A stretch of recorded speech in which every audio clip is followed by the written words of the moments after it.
Hello, welcome everybody. This is Gomati here, and welcome to yet another live podcast. And for those of you who are seeing me for the first time, I'm Gomati Narayanan. I'm a reading specialist, and I help children under 8 years read fluently and attain their genius through the power of reading. And today we have a very interesting topic to cover. And with me here, I have Preethi Sunallini. Hi, Preethi. Hello. Yes.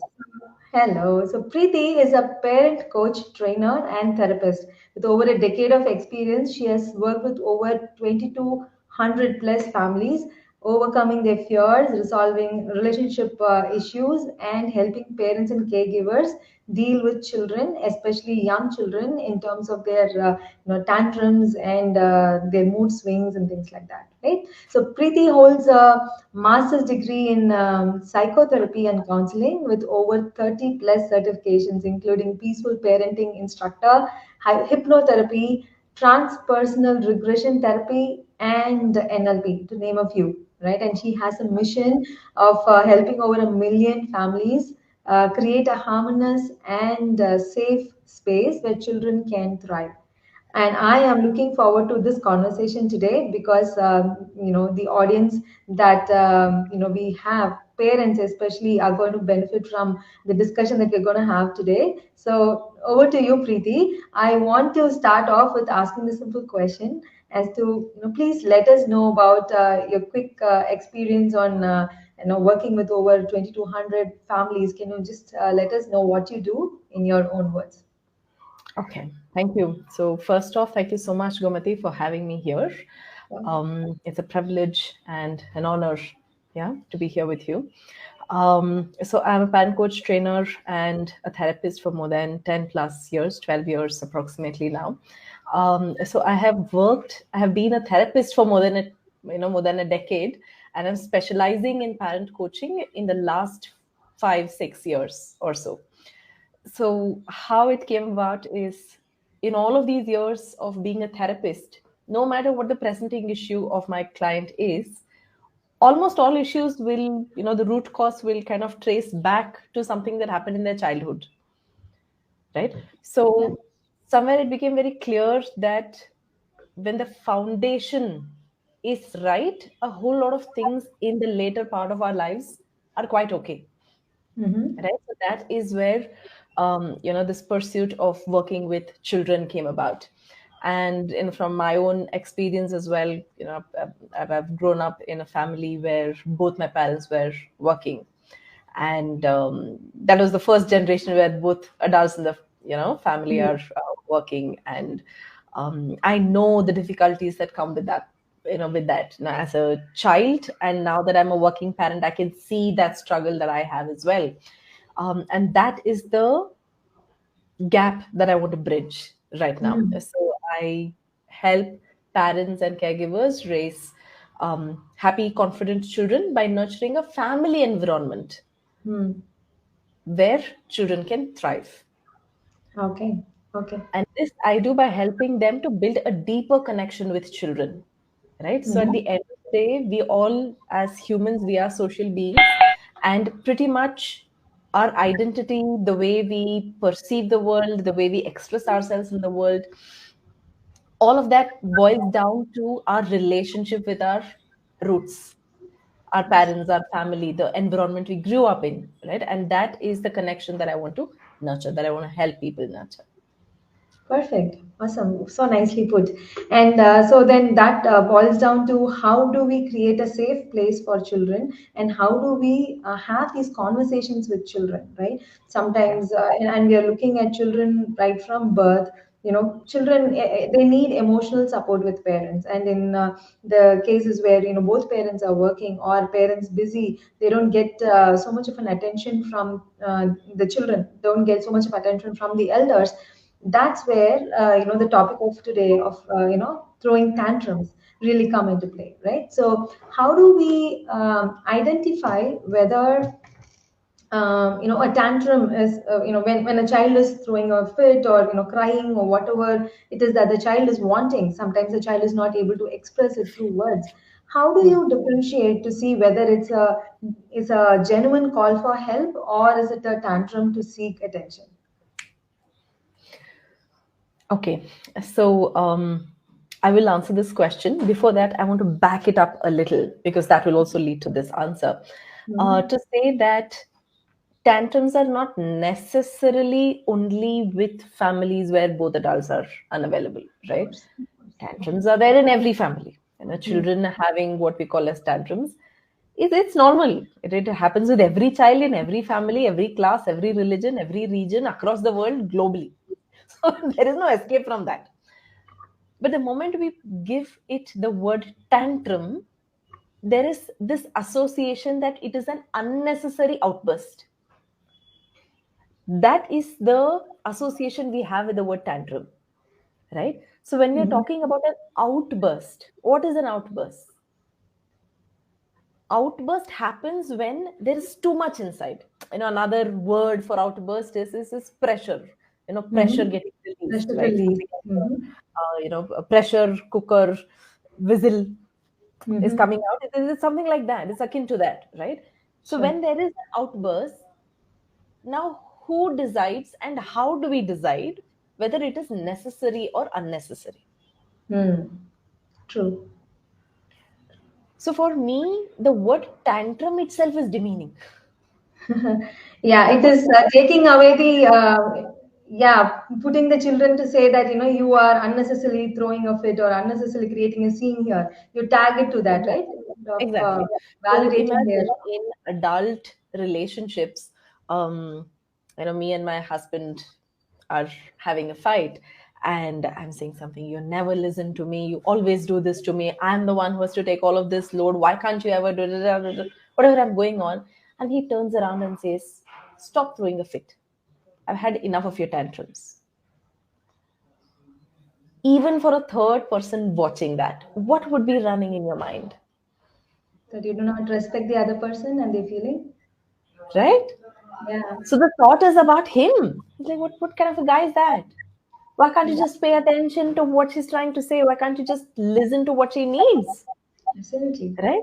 Now, Yeah. when we are in that spot, almost all of us have this thought that, boss, you're telling me I'm having a fit. Do you know why I'm having a fit?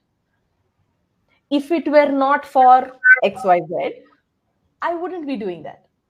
Right? So, which means all of us feel justified when we are supposedly throwing a fit. Which means Mm-hmm. what? A fit or a tantrum or a meltdown is basically that that high intensity expression of ourselves when we feel like there is no other way to feel seen and heard, Mm-hmm. Mm-hmm. whether it is for an ask of attention or anything else. It is Sure. still a need of the child, Sure. because of which there is what we call as a tantrum or a meltdown. So it Mm. always helps to go beneath the behavior. Okay. Finally, behavior is more like a symptom. What you're able to see. Mm. That's literally the tip of the iceberg. Mm. Yeah. But that is a consequence of how that person or child is feeling at that moment. True. Right? Think of something. Think of something that your son does or son did. Right? The same thing when you are in a calmer, more collected space. He does that. You'll probably take a deep breath and say, "But why are you saying that? What do Mm. you need from me right now? Mm-hmm. I know you don't want to do this, but..." So you're willing to get into a problem solving, negotiating kind of a conversation. But if you're Okay. in a hurry, you Mm. already have so much of pressure on yourself. Yes. You have a deadline that you're trying to, race against time to meet, and your son comes in with the same issue. You're likely to snap because you Yes. don't have the bandwidth, Exactly. And that right? was actually what I was going to ask you, that, how does a parent's temperament affect, a child, of course, the child is now we have set it clear that tantrum is not the right word or the right way of Mhm. tagging a child's call for help. But for the sake of the conversation, to keep it simple, I will keep Right. it as a tantrum. But how does a parent's temperament affect a child's tantrum, right? I mean, oftentimes we've seen that when in the same example that you just quoted, that when the parent is in a hurry, obviously they're going to pay less attention, give are going to be less available for the child, and obviously it's going to increase the call Mm, from the child, mm, right? They're going to throw more tantrum because now they're not getting the attention, even that little attention that they got earlier, because now you don't have enough time for the child. It's going to be mm, even more of mm. seeking help, or it could be a genuine call for help, or could also be that that they need to seek attention, to spend time with you. Sometimes we also see children who want just simple cuddle, simple hug, but then they Now, that is a genuine need as well, correct, right? So correct. when we look at needs, feelings, behaviors, right? Hmm. Behavior is what we see. Hmm. What what fuels behavior is how we are feeling in that moment, and Hmm. how we are feeling in that moment is based on whether a need of ours is met or not met. When we True. look at needs, what are needs? Pretty much all of us will talk about needs like shelter, food, water, clothing, but those are survival needs. There's only one kind of need. Hmm. But there are so many other kinds of needs. The need for respect, the need for autonomy, the need for attention. Hmm. This especially this attention seeking behavior has become such a tagline, Hmm. right? Hmm. Attention, all of us need attention. Who doesn't? Yes. Right? Imagine talking to your spouse, and they're busy doing their work, and you're trying to get their attention to say something, or share some difficulty that you're dealing with at your work, and they're just nodding their head, "Mhm, go on while I'm doing something else." At some point we'll snap, right? They're like, "Are you just stop that and listen to me now? Yes. What are we True. doing there? We are seeking attention." Hmm. Hmm. Evolutionarily speaking as well, pretty much attention means survival for children. Hmm.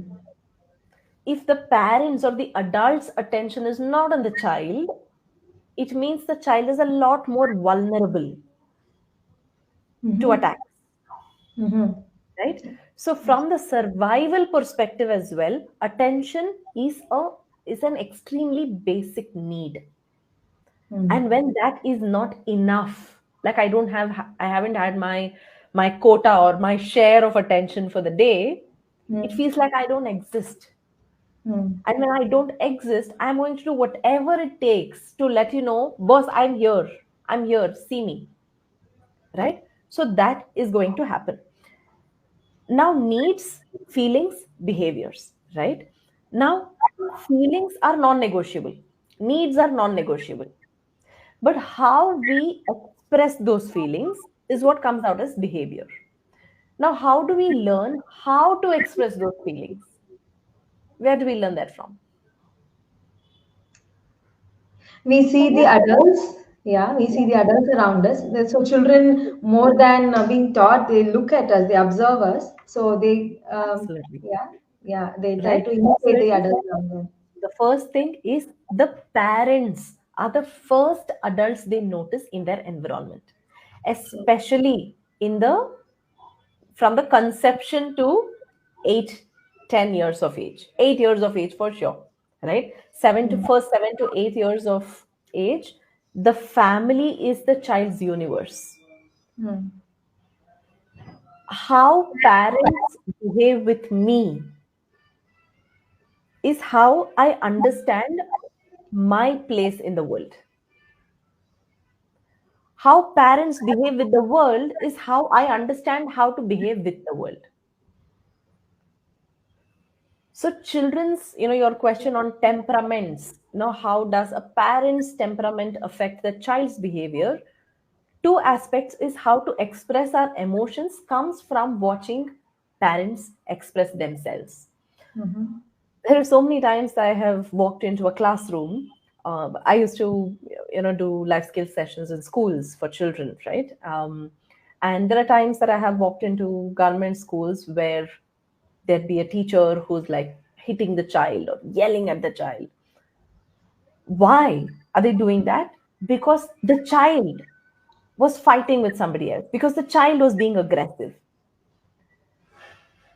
We don't want our children to be aggressive with others, and we teach them that by being aggressive with them. Yes. So what a contradiction, right? How Yeah, can, yeah, how can children know that there is another way of dealing with I know. I have a conflict. How do I, solve my conflict with a peer? If it is not Absolutely. shown in a gentle way, obviously they're going to, Absolutely. beating with a stick is the only way that they're shown, then that's what they're going to also In uh, fact, 2 days back, I had this mother who called me saying her daughter, who's in her early 20s, mm, just doesn't listen. mm, Right? She's so stubborn, she's not even open to suggestions. For how long has it been like this? It's easily been about 6, 8 years now. Now, though, it has crossed a certain threshold that I can't take it anymore. mm, So the more we spoke about what do you mean by she's stubborn, what came out was that the daughter is very clear about what she wants. This is how she wants to deal with her life. This is how she wants to choose the path for her life, and that's not okay with the mother. So I said, okay, so what are you hoping to achieve? What do you want right now? At least simple things. I am telling her, see, this conflict happened between you and a certain person in the family, you and this relative. Why can't you just call that person and talk to them? Tell them this, and this. Just say that. That's it. And this much she can't do. She has her own way of dealing with it. So I said, okay, so she has a very clear idea of what is good, what is bad, what is right, what is wrong. And in any particular situation, this is how things need to be dealt with, is something that she has absolute clarity. Correct? Yes. Who in her family, in her growing years, who did she see do that? It is herself, the mother herself. But the mother could not arrive at that for a good 15 to 20 minutes. mm-hmm. Somewhere we hold a different standard for our children than for ourselves. Yes. Children are simply a reflection of us, whether we like it or not, whether we admit it or not, whether Mm. we acknowledge it or not. That's just the truth. You And don't while like you what you see in your child, look at say, yourself. yes. And while you say that, there's also another thing that, when we look back at our childhood, we would say, oh, but I was not like this. But what you remember of your childhood is only the best parts of it, the tantrums that you threw or the stubbornness that you showed as a child. Maybe you would have forgotten. And so in your mind as a parent, you're only thinking about all the good things that you did. And you No, feel other things, justified, yeah, you justify. Yes, exactly. right? Those times that I threw a tantrum, it was absolutely justified. I wouldn't have done it if they had XYZ, Yes, yes. right? Yeah. So that justification of I was not like that in the past, perhaps not. But can you think of times in your life growing Mm, up, you thought to yourself, you know what, when I grow up and become a mother, become a father, I'm never going to be like my father. I'm never going to be like my mother in this particular area. mm, Haven't we all had that at some point? yes. But if you truly look at your life today as a parent, I'm sure you're either repeating that pattern or you have gone to the other extreme. To give you an example, okay, so this is a very common example where the parent has decided that as a child they had either the mother or the father who was extremely short tempered, and they decided when I have my child, I'm never going to be short tempered like this. I'm going to be this loving, calm, gentle, warm kind of a parent, and my child will know that I'm on their side, right?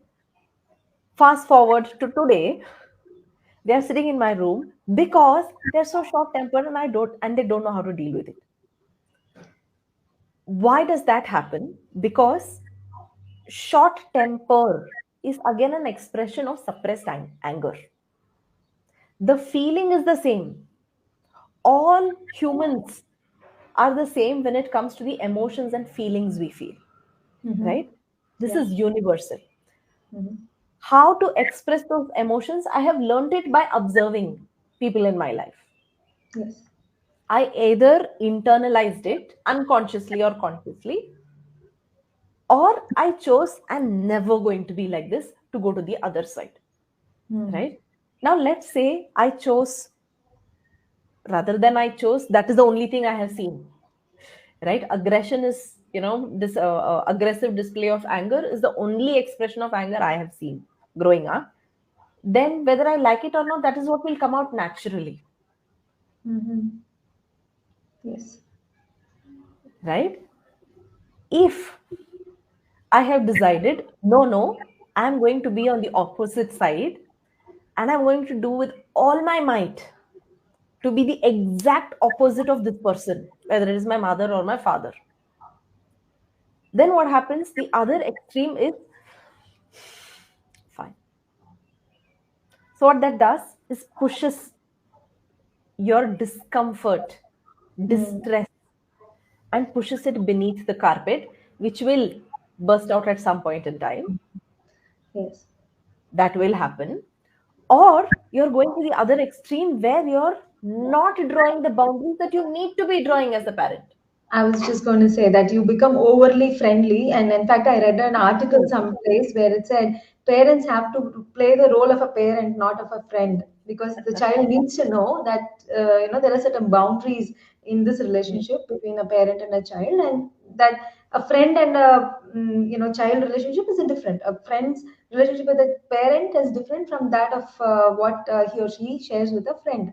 You cannot, as a parent, play the role of a friend, right? And when you do that, what happens is that the boundaries that you will have to set, that somehow becomes very loosely defined, that the child becomes confused.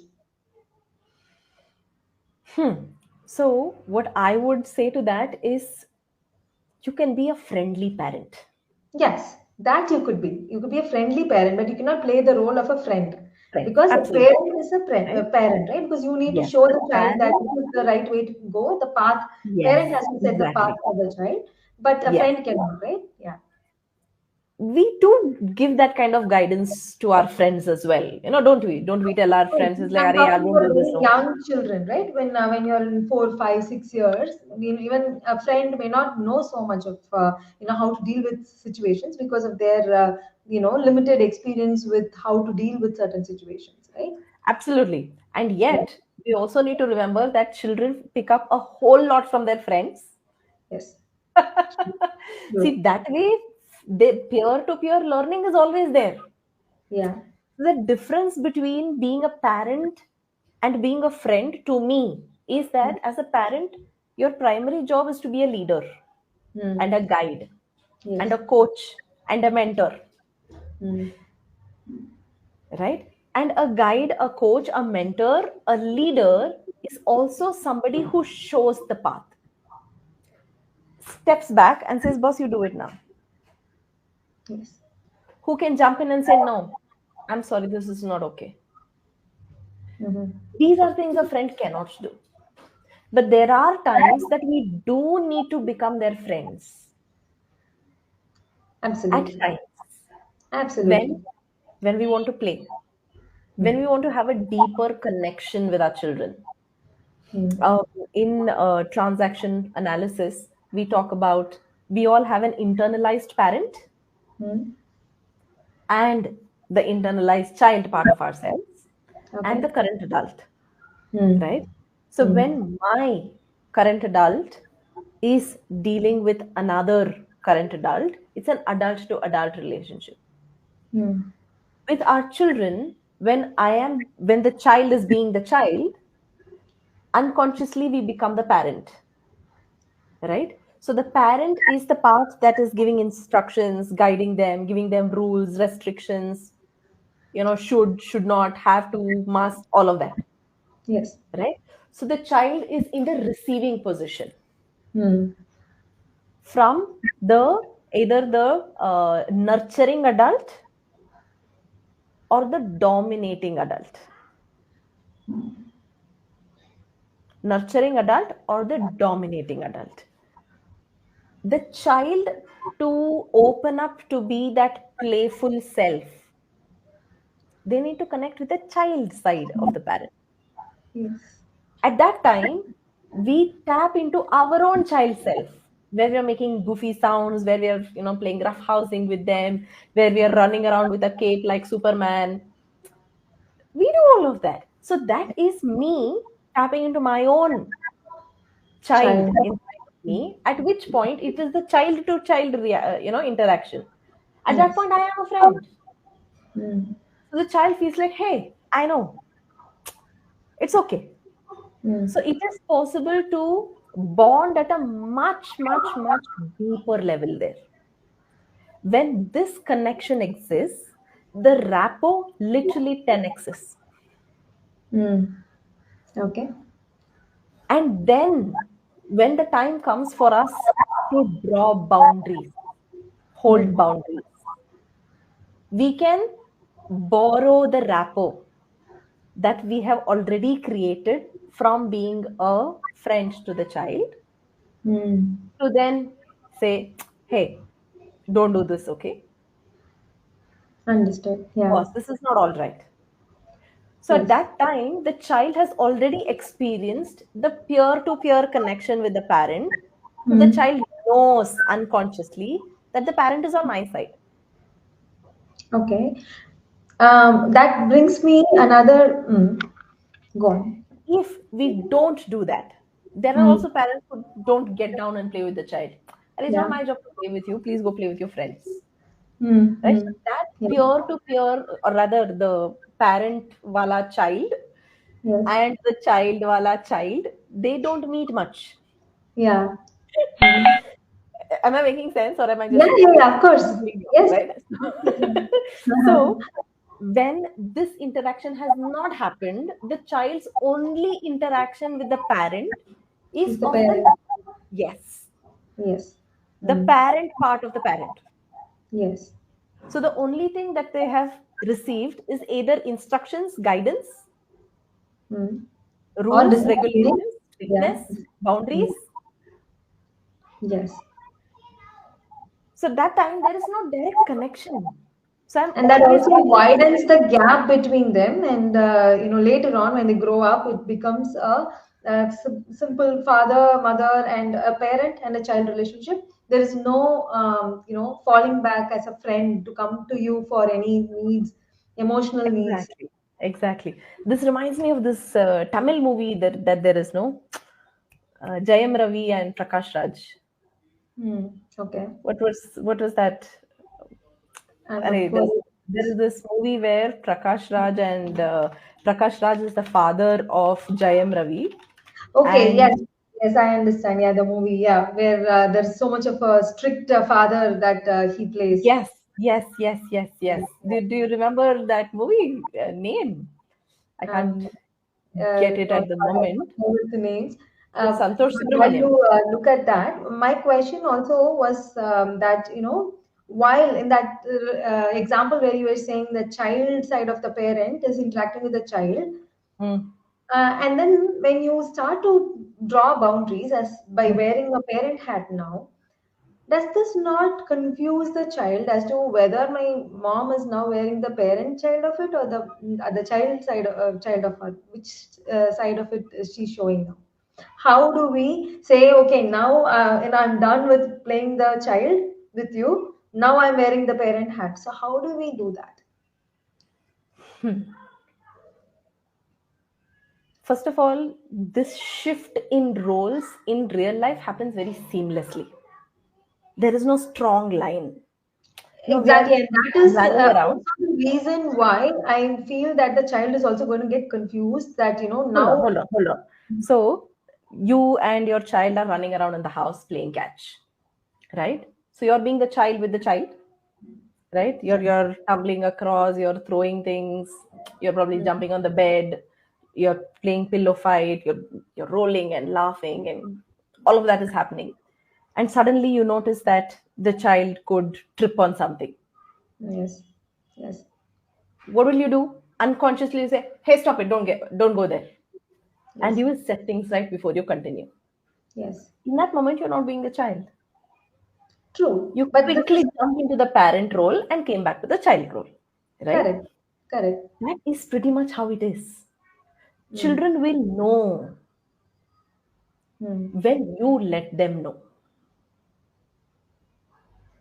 Okay. It is important for us as parents to also be their peers, to also be the friendly child with them, childlike with them. One, because um, we can connect much deeper at that level, and that Mm-hmm. is when they know that we are with them. Mm-hmm. Yeah. Think of who in your life you're likely to be completely yourself. Who Mm. do you feel the most connected to? Is a person who is a lot like you. If you're goofy, they are goofy. If you're serious, they are serious, Yes. right?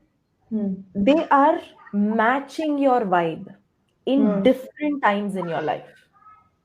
And a fantastic way to match the vibe with our children is to be like them. And we Mm-hmm. anyway do it. You have to be a 1 year old when you are a 1 year old. When you have a 1 year old, when you're playing with a 3 year old, you can't ask them to play rummy with you. Right? You will play with them with Baba Black Sheep and whatever it is that they do. We are anyway doing it. True.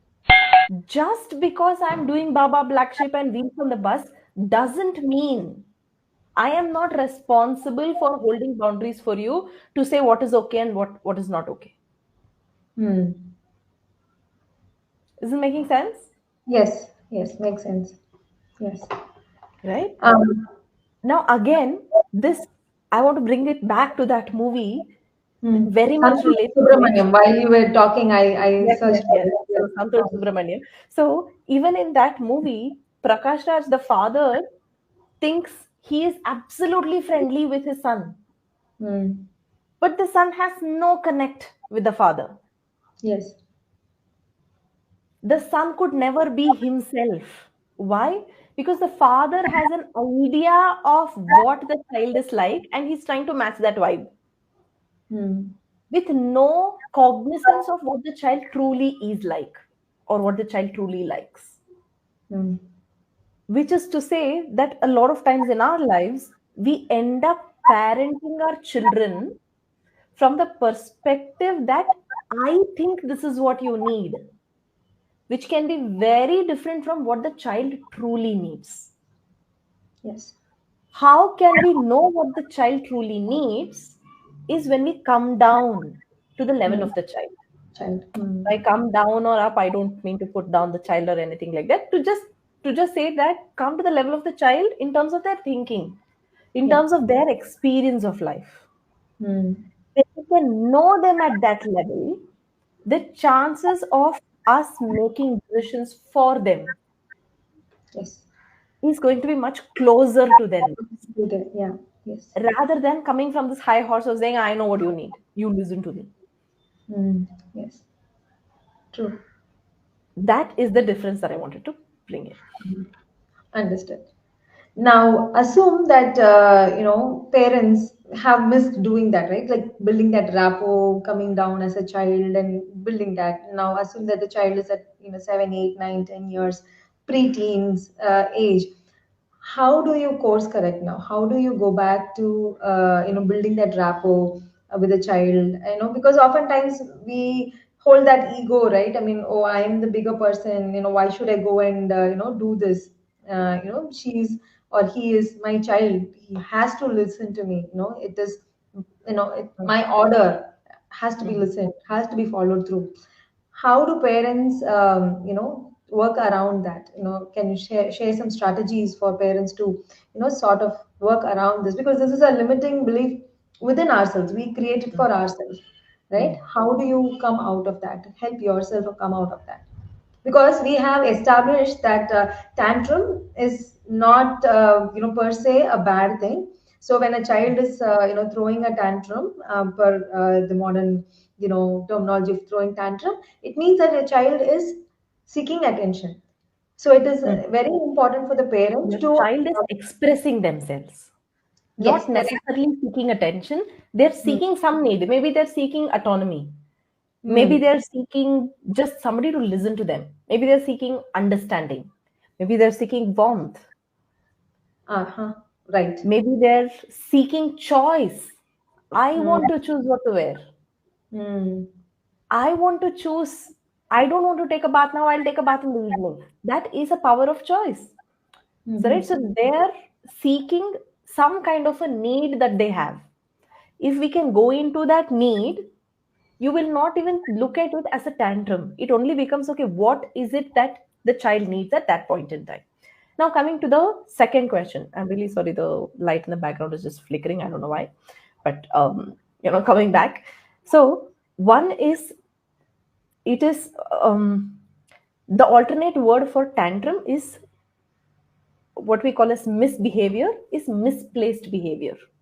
It is Hmm. undesirable behavior. Hmm. Yeah. What we are, that's the term that we want to be using right now. It is undesired behavior. When our children are showing undesired behavior, it helps to go beneath the behavior to look at how they are feeling and why they are feeling that way. Hmm. Basically, put yourself in that shoes. When would you lie? When Hmm. would you talk back to an adult? When Hmm. would you throw a tantrum in your own Yes. terms, right? When Hmm. would you do that? When would you get so aggressive? So when you put yourself in their shoes, automatically you realize what is that feeling that comes in, and then you can go back to them. Okay, I can see that you're really upset about something. Let's just talk about it. I'm on your Hmm. side. Can we figure this out together? Hmm. Everything comes down to communication, communication, communication. Hmm. The more we are able to talk with our children, Hmm. one, we teach them problem solving skills, Yeah. we help them build their analytical skills, the ability to think and analyze the situation, to then come up with their own solutions. Hmm. And then we can figure out what works for both of us, creating win win solutions. Sure. Right? So, that is the problem solving skill that we want to bring forth. Hmm. Yeah. Hmm. What can I do if I have not built a rapport over the years to make this possible today? Sure. See, friendships can build at any time, correct? Yeah. Even a 60-year-old starts going to the park every day, they will have their own gang of friends in the park, correct? Yep. Yep. Yep. Developing a rapport doesn't have an age. Hmm. I'm sure most people who are watching this can, resonate with this. You probably have a friend or a neighbor somewhere in your, near your old house, or friend from school or college. You actually started talking to them after you got out of that school. You Hmm. actually got closer to them after you came out of that college. Yes. You started getting to know them better after you quit that job, a Hmm. colleague per se. Hmm. Right? Mm-hmm. So building that rapport, building that relationship can happen at any time. So the first thing is there is no age limit. There is no time that says, "Acha, 5 years ho gaya, so that's it. Now we cannot fix anything." Oh, 10 years they got into teenage. That's it. There is no way we can fix this now. Oh, they got married also now. Ab kya fayda? Now so we can't do anything. I'm sorry, that's not true. Hmm. At Yes. any age, it is possible to go back and build that rapport if You're willing you to work want on it. to. Absolutely. Yes, absolutely. Yeah. So, the reason I ask that question is there are some parents that say that, my child is throwing a lot of tantrum, my child is not listening to me. At least I get this from parents, right? That, Yes. although I teach children to read and, build their genius, parents come to me to resolve, problems amongst the child and the parent, right? They come and say, oh, my child is not listening to me. Can you please tell her? And oftentimes my answer to the parent has been that the child is trying to be the child that he or she is as a child. The child is trying to be full of energy, trying to express herself. So why don't we come down to their level and try to solve that problem with the child, So right? the So question I would ask this parent, when they say that, my child doesn't listen to me, my first question would be, do you listen to them? hmm, Listening, understanding, respect, cooperation, these are all two-way things, two-way not traffic, yeah. one-way thing. If it is Yes. one way, it's obedience. You're asking for obedience. Hmm. And a lot of, I think obedience is pretty much at the core of a lot of parenting issues, especially when it comes from this top down approach. So Hmm. when the child is not listening to me, I think it's a tantrum. I think it's misbehavior. So when I try to pull them, drag them to obedience, the child will either give up and comply. Say, yeah, ठीक है, what do you want me to do? Fine, if I do this, will you leave me alone? There, the child is not learning the value you're trying to teach. That's point number one.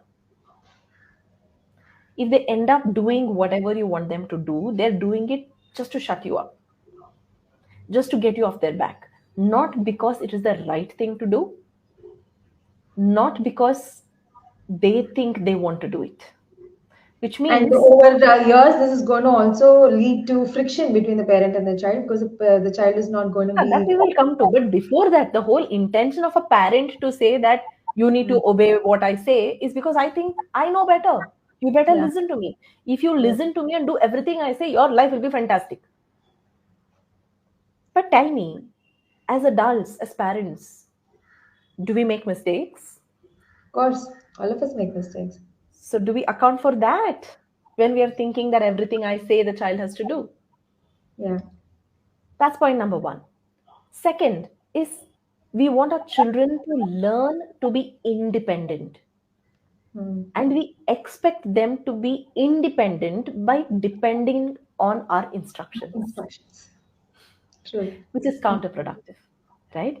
So, True. for independence to come in, there needs to be individuality. Mm. And that can come when the child is capable of thinking for themselves. So if I want my child to say simple things like, keep the house clean, I want my child to have a, a good, what do you call, a good eye for having a clean space, a mess-free space. Mm-hmm. By forcing my child to do that, my child may do it when I am there. Let's say I am out traveling 1 week. How do you think the house is going to be? Yes. Right? Yes. So when we end up taking that role of, I will ensure you listen, you better listen to me, Mm-hmm. we are basically taking away the agency of the child. Yeah. Then we are holding the reins. Who's being punished is not the child. Yes. Of course. You're punishing yourself. Yeah. Yes, right? Mm. Obedience is not the epitome of a good child. In fact, children who are obedient become extremely vulnerable to peer pressure. Mm. So in teen years, Mm-hmm. not just teen years, say even preteens, adolescence, pre-adolescence, adolescence, there will come a point in the child's life where friends take more importance than parents. That is a Mm. normal phase of life.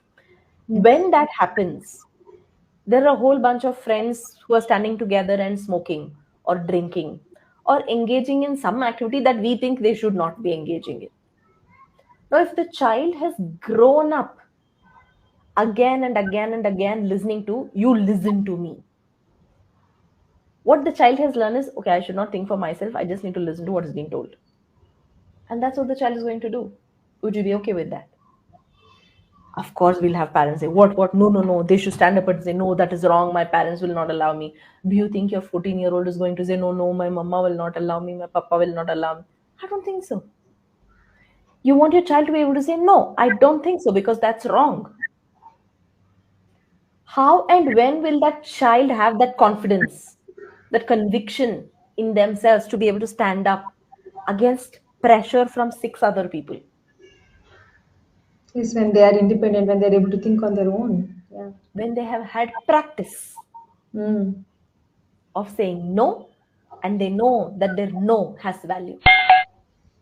Yeah. When my parents say something and I say, no, I can't do it, and the parent doesn't respect that, what the child takes is, okay, so my word has no value. Mm. If I say no, also, what's the point? My opinion doesn't matter any which ways. That's what they will Exactly. conclude. Yeah. I'm not saying you need to agree to everything your child says. Mm. In fact, I would say, there was this interesting survey that happened, interesting study that happened, not a survey, interesting study that happened. And the result of that study was that most parents, or rather most children, more than 70% of dialogues that they hear from the adults in their lives are around no. Mm. No, don't do that. No, don't eat that. No, don't ask me that. No, don't wear that. No, don't sit there. No, not now. More than 70% of their life, 70% of their day. Wow. Imagine what that's like. Yeah. Just thinking about it feels so suffocating, right? Yeah. Our feelings not being validated, no respect for our feelings. That's how you tend to feel, right? Being in that Absolutely. yeah. Right? Mm. In fact, it should be the other way around. There should not be more than 30% of No. no's Mm. in a child's day. Mm. So, what does that mean? See, there are certain things that are non negotiable, something to do with safety, Mm. something to do with hygiene, maybe, health, maybe. Mm. These are things for sure, these are boundaries we don't negotiate with. A whole lot of other things can be learned through experience. Yeah. So, the more the child experiences yes in their day, the more they can feel that energy in themselves, Mm. energy flowing in themselves. So, they're more ready when there is a no. But if Yes. they're always hearing a no, at some point they're going to push back. Resistance. And Yeah. that's going to be a time when we are hoping to God they don't resist our no. Yes, absolutely. So choose when to say no. So no is like a weapon for parents. So choose when to use that so that you're when you really have to say a no, that it is respected by the child also. Absolutely. Instead of choosing when to say a no, tell yourself only for these things I will say a no. Everything else can be a yes. Right. That's what I'm saying. So as a Let's family, say the child I wants to agree climb on up that. the window. Hmm. Of What course. would you Yes. say? Hmm. No? I would say, yes, you can climb the window once we put a bed beneath, so you're safe. Hmm. So we are able to take care of the child's safety Hmm. while conveying to the child that, yeah, I get your need to climb, I get your need to, exert yourself physically, but I also need to ensure you're safe. Hmm. I am with you there, Hmm. right? As many times as we can convert our no's into s's, Hmm. the more likely our children are going to cooperate with us, which is the same for our spouses as well. Perfect. In fact, I feel that that's a very wonderful place to end this conversation where you learn the art of saying more yeses than nos in order to have your child on your side and convert their emotional need to Mhm. being a friend to your child, and so that when they need you, they're definitely going to come to you. That's what we need, right? I mean, all along we are building this relationship so that we can have a long lasting relationship with our children, right? Not just a parent child relationship, but when we grow older, when they grow older, when they are having their own family, that they're going to be wanting to come and spend time with us, that they're going to be wanting to be around us. That's what is the large picture. If you look at it, that's what life is all about, right? That you want to share that respect for each other and be around each other, enjoy the company of each other, right? So Absolutely. awesome. So this was a very, very enticing and informative conversation that I had with you, Preeti. Thank Thank you you. so much for your presence here and sharing all your wisdom with us. And are there any closing note, parting note that you want to leave for our viewers here? Raising ourselves as we raise our children. A whole lot of parenting is about parenting ourselves so that we can be the kind of person we would like our children to grow into. Excellent. That's a very wonderful note. Excellent. So we all heard that. So thank you so much, Preeti, and I hope you were able to get some nuggets, golden nuggets, out of this conversation that we had for the past 50 or so minutes. And for more information about Preeti, you can check her Instagram page out. And for those of you who are looking to start your reading lessons with me, you can check my Instagram page at Early Readers Lab or Gomati Narayanan. And Preeti, can you also tell your Instagram page for us? Yes, it's at I Integrated Parenting. Yes, I Integrated Parenting is her page, and we'll leave all the details in the comment here. And for those of you who are watching us as a replay in YouTube and Facebook and anywhere else, leave your comments below on what is your key takeaway from this conversation. And I will see you again with another expert in another area next Thursday at 3:30. Until then, this is Gomati signing off along with Preeti here. Thank you, everybody. Bye. Bye bye.